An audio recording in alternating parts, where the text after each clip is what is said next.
qui es à l'écoute, j'ai cette pensée pour toi. Sais-tu que tu es béni? Dieu bénit ses enfants à tous égards. Éphésiens 1, verset 3 nous dit: nous sommes bénis de toutes sortes de bénédictions spirituelles dans les lieux célestes, en Christ. Ce n'est pas parce que tu ne vois pas tout de suite s'éclaircir la situation dans laquelle tu te trouves que tu n'es pas en train de vivre dans la bénédiction de Dieu.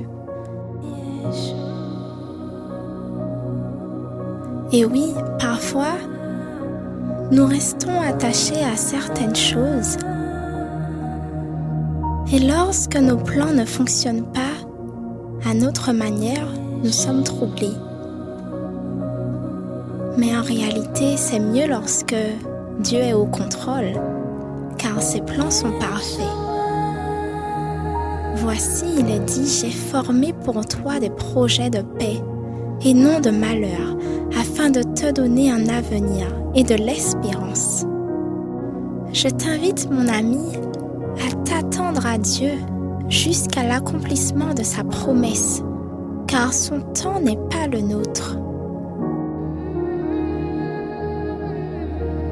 Et le Père éternel, Dieu Tout-Puissant qui est dans les cieux, agira, car il t'aime. J'aimerais aussi te dire que Dieu est avec nous à chaque moment, même si nous nous sentons seuls.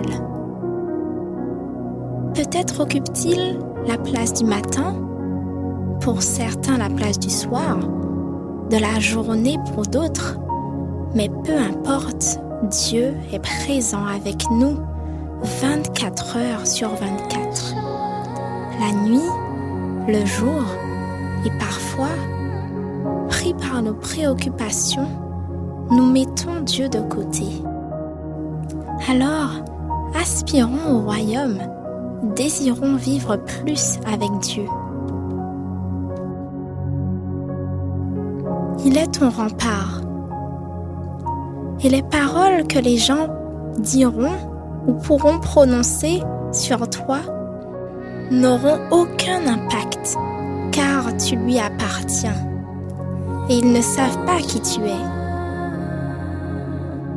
Oui, mettre la main sur un enfant de Dieu entraîne des conséquences. Fais de la prière ton arme et ne minimise pas sa puissance. Dieu peut agir à l'instant T, ne le sous-estime pas. Tout comme il peut agir en son temps. Il nous traite selon la droiture et selon la pureté de nos mains. Il est un bouclier pour ceux qui se confient en lui. Psaume 18, verset 20. Mon ami, Dieu t'aime tellement. Laisse son amour t'émouvoir.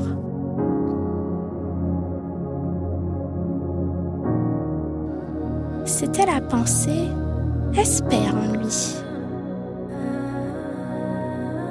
À très bientôt.